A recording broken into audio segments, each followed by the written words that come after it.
Well, Iowa is getting its own DOGE, which stands for Department of Government Efficiency. And Governor Reynolds made the announcement last night in her Condition of the State address. KCCI chief political reporter Amanda Rooker is live at the State House now with more on the new task force. Amanda, this is what President-elect Donald Trump has proposed at the federal level.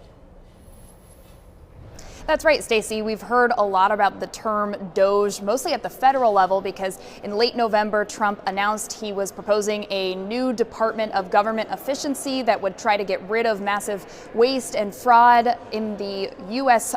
Government.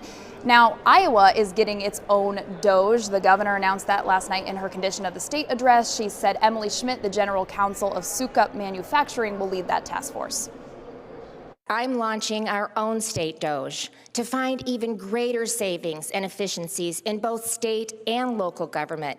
Because to pass meaningful property tax reform, we also need to be lean at the local level.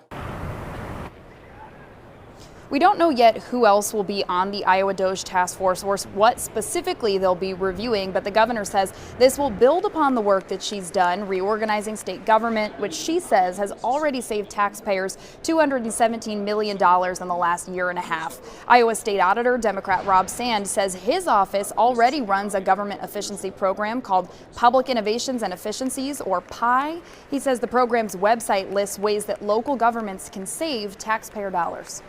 One of the things that we suggest is publicly owned solar installations. Your average, through a report that we put together a few years back, your average publicly owned solar installation will save taxpayers $750,000 over the course of that installation.